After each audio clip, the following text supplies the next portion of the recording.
ఓం లేదా ప్రణవ నాదం గురించి హిందూ ధర్మశాస్త్రాల్లో మరియు ఆధ్యాత్మిక రంగంలో చాలా లోతైన వివరణ ఉంది. దాని ప్రాముఖ్యతను ఈ క్రింది అంశాల ద్వారా అర్థం చేసుకోవచ్చు. 1. పరమాత్మ స్వరూపం. ఓం అనేది అనంతమైన విశ్వానికి సంకేతం. దీనిని శబ్ద బ్రహ్మం అని పిలుస్తారు. అంటే సృష్టి ప్రారంభంలో పుట్టిన మొదటి ధ్వని ఇదే అని వేదాలు చెబుతున్నాయి. ఇది బ్రహ్మ, విష్ణు, మహేశ్వరుల అంటే ఆ త్రిమూర్తుల కలయికకు ప్రతీక.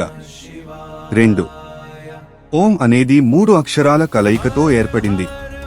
ఏ, ఉ, యు, మ, ఎం.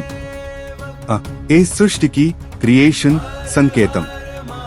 ఇది జాగృతావస్థను, మేల్కొని ఉన్న స్థితిని సూచిస్తుంది.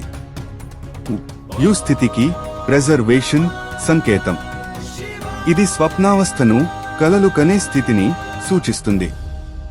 మ, ఎం లయానికి, డిసొల్యూషన్ సంకేతం. ఇది సుషుప్తిని, గాఢ నిద్ర స్థితిని సూచిస్తుంది.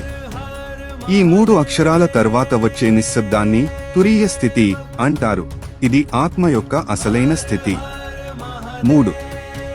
మనం ఓం అని ఉచ్చరించినప్పుడు శరీరంలో ప్రత్యేకమైన ప్రకంపనలు, వైబ్రేషన్స్ వస్తాయి. కడుపు భాగంలో, ఛాతీ భాగంలో, మా మెదడు భాగంలో వైబ్రేషన్స్ కలిగిస్తాయి. ఇది నరాల వ్యవస్థను ఉత్తేజితం చేసి ఒత్తిడిని తగ్గిస్తుంది. 4. ఓంకార నాదం మనస్సును ప్రశాంతంగా ఉంచుతుంది. ధ్యానం చేసేటప్పుడు ఓం పఠించడం వల్ల ఏకాగ్రత పెరుగుతుంది. ఏ మంత్రాన్ని చదివినా మొదట ఓం అని చెప్పడం ఆచారం. అందుకే దీనిని మంత్రరాజం అంటారు. ఓం లేకుండా మంత్రం సంపూర్ణం కాదు. 5. నిత్య జీవితంలో ఉపయోగం.